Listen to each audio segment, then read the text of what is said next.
नमस्कार और स्वागत है आपका आज के इस नए व्लॉग में। जैसे कि आपने देखा कि पिछले व्लॉग में हम जोशीमठ में थे और जोशीमठ से अगस्त्य मुनि के लिए निकल चुके थे।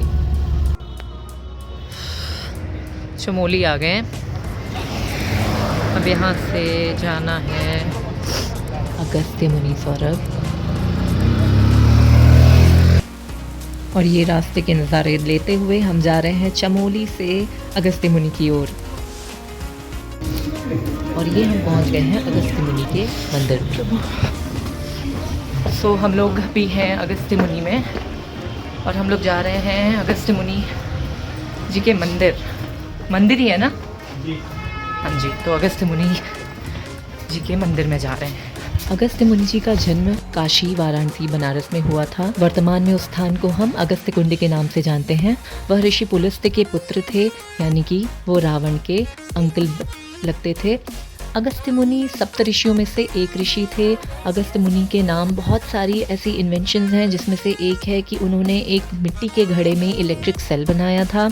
अगस्त्य मुनि ने अपनी बहुत सारी संस्कृत वर्सेस लिखी हैं, जिनमें से कुछ हमें स्कंद पुराण में मिलती हैं। अगस्त्य मुनि ही वो ऋषि थे जिन्होंने तपस्या करके साउथ इंडिया में संस्कृत बोलने की परंपरा को शुरू किया। अगस्त्य मुनि की अनेकों शक्तियों में से उनकी एक शक्ति ये भी थी कि वो अपने शरीर को किसी भी रूप में परिवर्तित कर सकते थे। भगवान शिव कैलाश और मेरू पर्वत के बीच बैलेंस भी बनाया था। उन्होंने अपना सारा जीवन दक्षिण भारत में बिताया। अगस्त्य मुनि जी की समाधि आपको तमिलनाडु के कुंभकोणम में मिल जाएगी। वहाँ पर मैं जा चुका हूँ।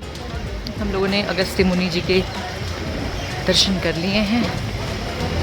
अभी हम लोग जा रहे हैं कुछ खाने, क्योंकि अभी टाइम है वर्कशॉप में। I don't know. अगस्त्य मुनि जी के मंदिर में एक अगस्तेश्वर महादेव जी का मंदिर भी था। बस फिर मंदिर से दर्शन पूजन करके हम निकल आए बाहर वॉकिंग करने के लिए। और सामने दिखी हमें माँ अलकनंदा, कल कल बहती हुई सुंदर अलकनंदा माँ। इस ब्रिज को हमने क्रॉस किया।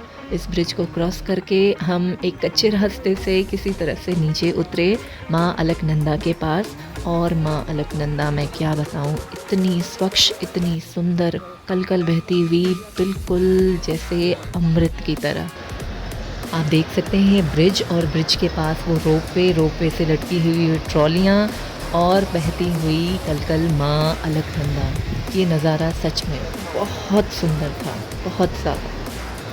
फिर माँ अलकनंदा में मैंने सूर्य देव को जल दिया, पुत्रों को तर्पण किया और फिर अलकनंदा नदी से हमने विदा दिया। हमने सोचा था कि हम कुछ खा लेंगे, पर जब हम दुकान पर गए तो वहाँ पर कुछ भी रेडी नहीं था, क्योंकि ये काफ़ी सुबह थी और ठंड भी बहुत ज़्यादा थी यहाँ पर।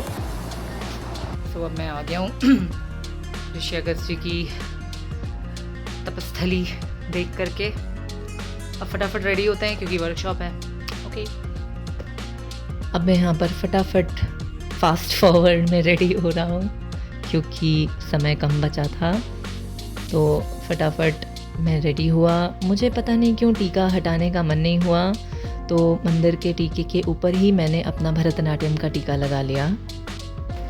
फिर पूरी तरह से रेडी होकर ख़ुद को कवर करके मैं निकल गया स्कूल के लिए, जो कि जस्ट बगल में ही था। हमारा जो होटल था वो स्कूल के जस्ट सामने ही था। फिर हम स्कूल में आ गए और स्कूल में आने के बाद वर्कशॉप को स्टार्ट किया। वर्कशॉप कंप्लीट की, बहुत मज़ा आया। He has completed his 3 years diploma course in Bharatanatyam from Banaras Hindu University, Varanasi. Under the कैसे लगी आज की वर्कशॉप? बोरिंग थी क्या? मज़ा आया? अपने इंडियन कल्चर के बारे में सीखा आप लोगों ने? आप लोग भी फॉलो करोगे इन सारे रूल्स को? चलिए ठीक है, थैंक यू। मुझे भी आपके स्कूल में बहुत मज़ा आया। Thank you so much, bye. आज की जो वर्कशॉप है वो भी हो गई। अभी just I'll change and then go back to the hotel and then to Srinagar. Agastya मुनि से श्रीनगर के लिए बस में बैठ गए। मिलते हैं नेक्स्ट व्लॉग में। जय मां दुर्गे।